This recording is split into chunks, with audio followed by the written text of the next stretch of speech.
Mheshimiwa Spika, nilipoingia madarakani niliona haja ya kuhakikisha tunaendelea kujenga taifa lenye maelewano na maridhiano ili tuweze kwenda pamoja katika mwelekeo wa maendeleo. Dhima hili ni sukuma kubuni na kutekeleza falsafa ya R4.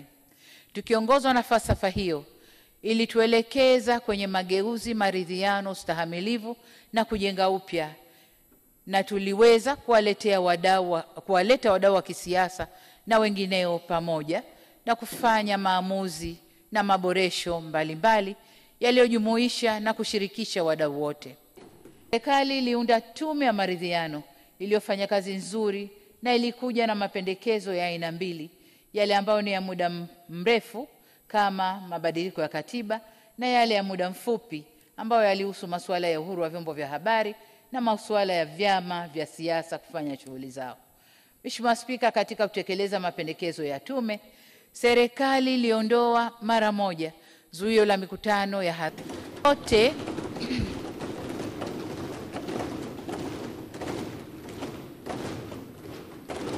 Wote tumeshuhudia vyama vikiendelea kufanya shughuli zao kwa uhuru, ikiwemo mikutano ya hadhara kote nchini. Vile vile Baraza la Vyama vya Siasa limefanya mikutano 6 na kutoa mawazo na ushauri uliowasilishwa serikalini kwa kufanyiwa kazi. Kufuatia mashauriano wadau wote wa kisiasa, Bunge lilitunga sheria ya Tume Huru ya Taifa ya Uchaguzi namba 1 ya mwaka 2024, sheria ya uchaguzi wa rais, sheria ya uchaguzi wa rais, wa bunge na madiwani namba 2 ya mwaka 2024, sheria ya vyama vya siasa sura 258 na sheria ya gharama za uchaguzi. Kwa mara ya kwanza katika historia ya nchi yetu, Tume Huru ya Taifa ya Uchaguzi iliundwa kwa sheria yake yenyewe ili kujibu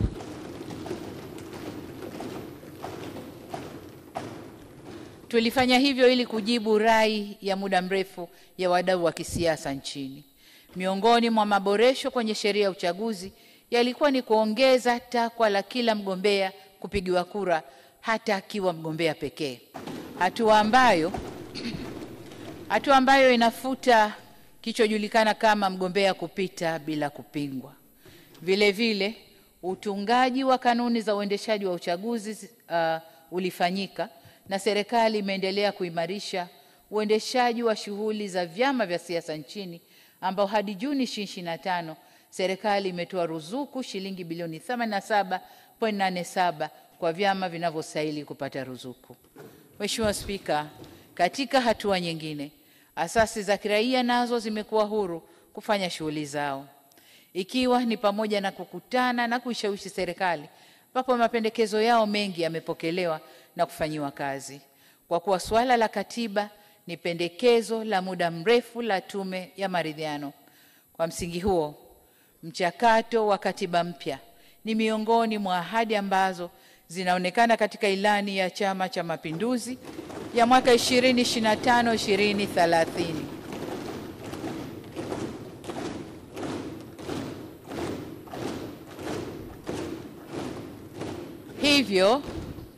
Hivyo ni kusema kwamba shughuli ya kuanza kufanya katiba mpya itatekelezwa katika kipindi kijacho cha miaka 5.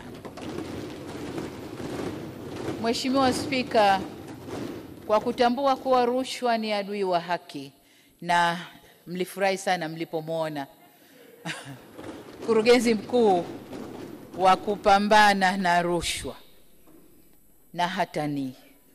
Sasa kwa kuwa rushwa ni adui wa haki na ni kikwazo kwa maendeleo, serikali imeongeza nguvu kwenye mapambano dhidi ya rushwa. Jitihada hizo zimeiwezesha Tanzania kushika nafasi ya 2 katika ukanda wa Afrika Mashariki na kushika nafasi ya 14 kwa nchi za Afrika kwenye mapambano dhidi ya rushwa.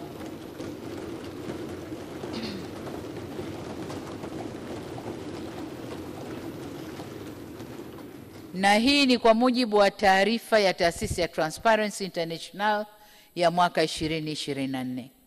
Katika kipindi hiki tulidhibiti na kuokoa kiasi cha shilingi bilioni 211 milioni 900 na kuzirejesha serikalini kupitia operesheni mbalimbali za uchunguzi wa tuhuma za rushwa. Aidha, mali zenye thamani ya shilingi bilioni 35 milioni 688 zikijumuisha nyumba, viwanja na magari na fedha taslimu shilingi bilioni 1.17 zilitaifishwa. Na katika jitihada hizi, nitoe rai kwa Watanzania kuendelea kutoa ushirikiano katika mapambano dhidi ya rushwa. Mheshimiwa Spika, serikali imeendelea kutimiza ipasavyo wajibu wake kwa mhimili wa dola wa kutunga sheria. Katika kipindi cha uhai wa Bunge la 12, kulipitishwa miswada 60, maazimio 922 na vile serikali imetoa taarifa 15 kupitia kauli za mawaziri bungeni kwa ajili ya kutoa ufafanuzi wa masuala yenye maslahi mapana kwa taifa. Hakika mmefanya kazi kubwa, kwani michango na ushauri wa bunge hili umekuwa chachu kwa baadhi ya hatua tulizochukua au zilizochukuliwa kwenye mabadiliko ya kisera, kisheria na kiutendaji yaliyofanywa na serikali. Serikali iliongeza kiwango cha mfuko wa jimbo kutoka shilingi bilioni 11 kwa mwaka 2021-2022 hadi shilingi bilioni 15.9 kuanzia mwaka 2020-2023 hadi sasa, ili kurahisisha utendaji wenu majimboni na kuchochea maendeleo. Ni matumaini yangu kwamba fedha hizi mlizitumia vyema katika kuwaletea wananchi maendeleo.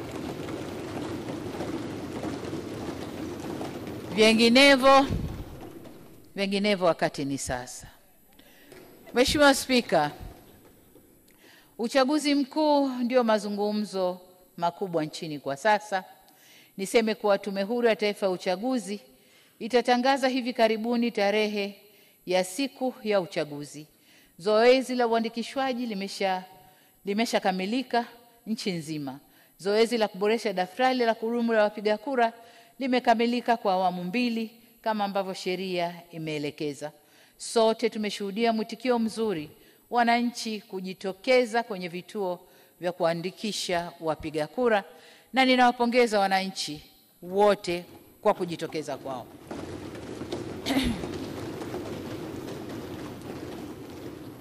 Tunatarajia kwamba tume itatutangazia pia idadi ya wapiga kura. Mheshimiwa Spika, waheshimiwa wajumbe, mtakubaliana nami kwa uhuru wa habari na uhuru wa watu kutoa maoni yao umeongezeka. Majukwaa ya kutolea habari nayo yameongezeka tofauti na hapo awali. Sasa hivi, kutokana na kukua kwa matumizi ya mtandao na kuongezeka kwa majukwaa ya kidigitali, habari nyingi zinapatikana kiganjani. Serikali imetoa leseni kwa magazeti na majarida 356, vituo vya redio 247, vituo vya televisheni 68, redio na televisheni za mtandaoni 325 na blogs 72.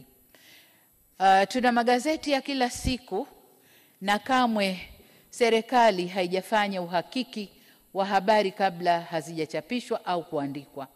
Tunafanya hivi tukiamini kwamba waandaaji wa maudhui haya ni watu wenye weledi wa kutosha na kwamba tunafanya ustawi wa demokrasia yetu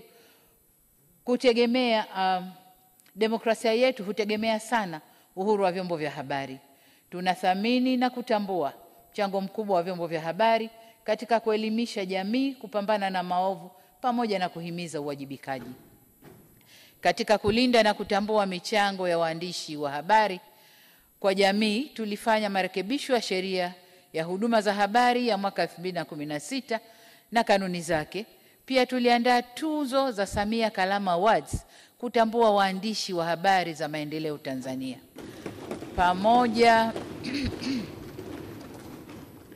Pamoja na hatua hizi zote, hatukusita wala kuchelea kuchukua hatua pale uhuru huu ulipotumiwa vibaya na kusitisha au kutishia kuleta vurugu nchini pamoja na kuvuruga usalama wa jamii, au pale uhuru huu ulikiuka sheria za nchi au maadili, mila na desturi za Kitanzania. Hivyo basi, tutaendelea kusimamia uhuru wa vyombo vya habari wakati wote. Hali ya uchumi Tanzania. Mheshimiwa Spika, serikali imeendelea kuelekeza nguvu kwenye sera za kiuchumi jumla na sera za uchumi katika ngazi za chini zinazogusa wananchi wa kawaida. Ni wazi kuwa kazi hii haikuwa nyepesi wala rahisi kutokana na hali ya Uviko 19 na migogoro ya kikanda inayoendelea ambayo imepelekea uchumi wa dunia kutetereka. Ili kukabiliana na hali hii, serikali ilichukua hatua mbalimbali za kisera, kiutawala na uwekezaji ili kukuza uchumi wa nchi yetu. Ni wazi kuwa jitihada zetu zilizaa matunda. Ukuaji wa uchumi wa nchi yetu ulipanda kutoka wastani wa asilimia 3.9 mwaka 2021 hadi asilimia 5.5 mwaka 2024.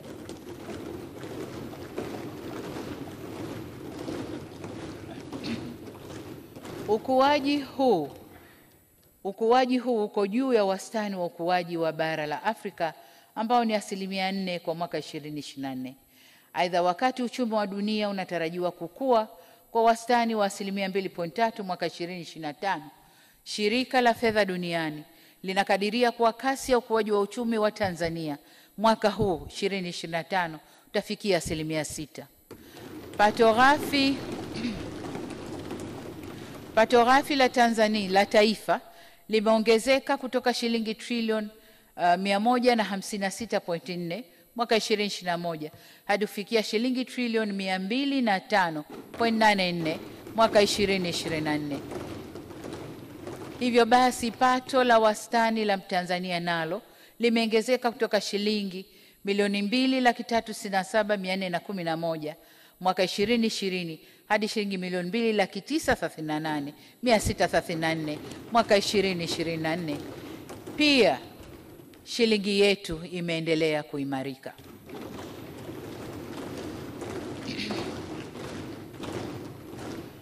Mheshimiwa Spika, kiashiria kingine muhimu cha utulivu wa uchumi ni mfumuko wa bei ambao uliendelea kuwa chini ya asilimia 5 kwa miaka yote minne. Kiwango hiki sio tu kipo ndani ya lengo letu kama nchi la kuhakikisha hakizidi asilimia 5, bali pia ni miongoni mwa viwango bora Afrika Mashariki na kiko chini ya wastani wa mfumuko wa bei ulioshuhudiwa barani Afrika. Hali inayotokana na utekelezaji madhubuti wa sera za fedha na bajeti na uhakika wa upatikanaji wa chakula katika masoko ya ndani kutokana na kukuza tija katika kuzalisha au uzalishaji wa chakula. Mheshimiwa Spika, mauzo yetu ya bidhaa nje ya nchi yameongezeka kutoka dola za Marekani bilioni 6.39 mwaka 2021 hadi kufikia dola za Marekani bilioni 8.7 mwaka 2024. Na kutunisha akiba yetu ya fedha za kigeni ambapo hadi mwezi Aprili 2025 tulikuwa na akiba ya dola za Marekani bilioni 5.6 inayotosheleza kuagiza bidhaa na huduma kwa miezi 4.5 kama ilivyo lengo la Jumuiya ya Afrika Mashariki.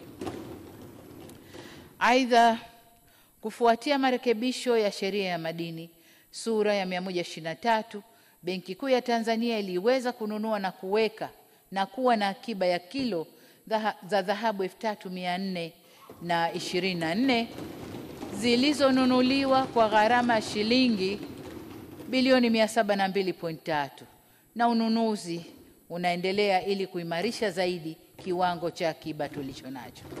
Mheshimiwa Spika, kuhusu suala la makusanyo ya kodi, nilielezea Bunge kwamba ningependa kuona wafanyabiashara, wawekezaji na wananchi wanaelimishwa na kutambua kwamba kodi ndio msingi wa maendeleo ya nchi na hivyo wawezeshwe kulipa kodi bila kutumia mabavu. Katika kufikia azma hii, serikali imeimarisha mifumo ya kielektroniki ya ukusanyaji mapato, udhibiti wa mianya ya kupoteza mapato, kuanzisha jukwaa la kodi na uwekezaji na kuijengea uwezo mamlaka ya mapato Tanzania na mamlaka nyingine za ukusanyaji mapato ya serikali. Jitihada hizo zimeongeza ukusanyaji wa mapato ya ndani kwa mwezi kutoka shilingi trilioni 1.5 1 mwezi Novemba 2020 hadi shilingi trilioni 3.09 mwezi Machi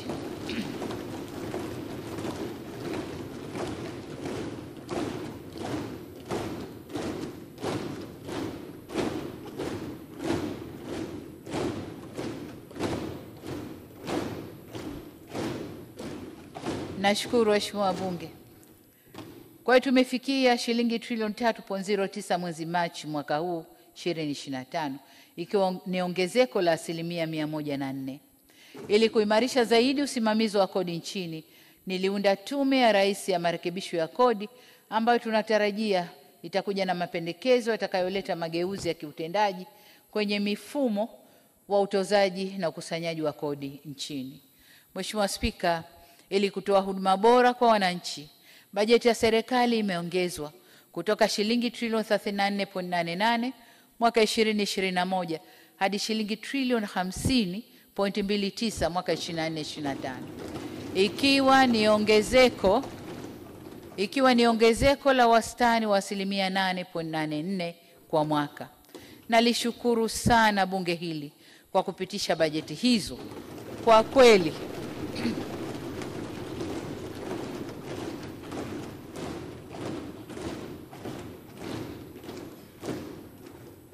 Kwa kweli bajeti zilizokuwa zikipitishwa na bunge hili zimekuwa kichocheo kikubwa cha maendeleo kwa kuboresha huduma za kijamii na kuwezesha utekelezaji wa miradi mbalimbali ya kimkakati. Mheshimiwa Spika, hadi kufikia Mei 2025, deni la serikali lilifikia shilingi trilioni 107.7. Kati ya deni hilo, deni la nje ni shilingi trilioni 72.94 na deni la ndani ni shilingi trilioni 34.76. Kuongezeka kwa deni la serikali kumetokana na sababu mbalimbali. Mojawapo ni kupokelewa kwa fedha za mikopo mipya na ya zamani ambayo mikataba yake iliingiwa tangu serikali za awamu ya nyuma kwa ajili ya utekelezaji wa miradi ya maendeleo. Ni vyema tukafahamu kuwa mkopo unaweza kusainiwa leo, lakini fedha husika zikaanza kupokelewa baada ya maandalizi ya mradi kukamilika na mradi kuanza. Hivyo ili liwe deni au mkopo huo uingie kwenye deni la serikali, ni lazima serikali iwe imepokea fedha hizo, huduma au vifaa tulivyokubaliana. Hivyo ni vyema wananchi wakaelewa kuwa katika awamu ya 6, pamoja na kusaini mikopo mipya, lakini pia tumeendelea kupokea fedha za mikopo ambayo ilisainiwa katika vipindi tofauti na kuongeza kiasi cha deni la serikali. Kwa mfano, awamu ya 6 imepokea kiasi cha shilingi trilioni 11.3 ikiwa ni mikopo iliyosainiwa na awamu zilizopita. Sababu nyingine ya ongezeko la deni la nje ni kuimarika kwa dola ya Marekani dhidi ya shilingi ya Tanzania. Kwa mfano, mwezi Machi 2021, kiwango cha kubadilisha shilingi ya Tanzania dhidi ya dola za Marekani kilikuwa shilingi 2298.5, wakati mwezi Machi mwaka huu 2025 kiwango hicho kilikuwa 2650. Hivyo endapo deni la serikali litatajwa kwa shilingi za Tanzania, ni lazima lionekane limeongezeka. Mathalan, kwa sasa deni limeongezeka kwa zaidi ya shilingi trilioni 3.9 kutokana na exchange rate. Hatua hii ya kushuka kwa thamani kwa shilingi dhidi ya dola ya Marekani isichukuliwe kama ni hatua hasi, bali ilikuwa ni hatua muhimu ya kukabiliana na mtikisiko wa uchumi wa dunia. Mheshimiwa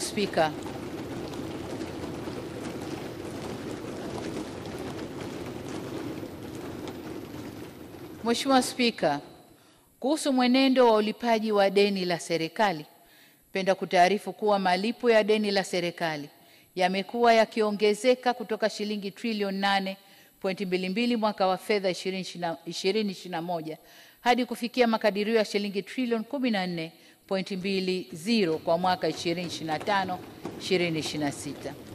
Ongezeko hili ni kutokana na kuiva kwa mikopo ya muda mrefu na mikopo yenye masharti ya kibiashara iliyokopwa katika awamu zilizopita kwa ajili ya miradi ya maendeleo. Aidha, kuongezeka kwa malipo ya deni hasa la nje kumesababishwa pia na mabadiliko ya mara kwa mara ya riba katika masoko ya fedha ya kimataifa kutokana na sababu mbalimbali zikiwemo athari za uviko 19 na uamuzi wa hazina ya Marekani kubadilisha viwango vya riba vya dhamana za serikali ya nchi hiyo. Mabadiliko hayo yalisababisha baadhi ya nchi zinazoendelea hasa Afrika kushindwa kulipa madeni kwa wakati. Mheshimiwa Spika, ongezeko la deni la ndani limechangiwa na mikopo kugharamia miradi maendeleo na kulipa madeni ya ndani yaliyoiva kwa uwekezaji wa dhamana za serikali kwa utaratibu wa kulipia mtaji wa dhamana za serikali zilizoiva. Aidha, tulifanya maamuzi ya kutambua madeni mengine ya mifuko ya hifadhi ya jamii kwa serikali kupitia hati fungani maalumu isiyo taslimu yenye thamani ya shilingi trilioni 2.67. Kati ya kiasi hicho shilingi trilioni 2.18 madeni ya PSSSF ya waliokuwa wafanyakazi wa serikali kabla ya 1999 maarufu kama pre-99. Shilingi bilioni 400.71 ni madeni ya NSSF ya muda mrefu na shilingi bilioni 63.52 ni madeni ya kampuni ya ubia ya mifuko ya pensheni yani PPP, Pension Property Limited. Kampuni hii ilifadhili miradi ya serikali kwa kutoa mikopo kwa vipindi tofauti kwa ajili ya kugharamia utekelezaji wa miradi ya serikali ambao ni ujenzi wa ukumbi wa bunge hili letu Dodoma, na ujenzi wa chuo cha sayansi ya teknolojia cha Nelson Mandela Arusha. Madeni haya hayakuwahi kuwa sehemu ya deni la serikali. Kiasi cha shilingi trilioni 2.2 kilichobaki kinatarajiwa kuanza kutambuliwa ndani ya miaka mitatu ijayo kwa kuanza na mwaka 2025-2026 ambapo deni la kabla ya mwaka 1999 kiasi cha shilingi bilioni 630 litatambuliwa na deni la NHIF kiasi cha shilingi bilioni 180 zilizotumika kujenga hospitali ya Benjamin Mkapa Dodoma.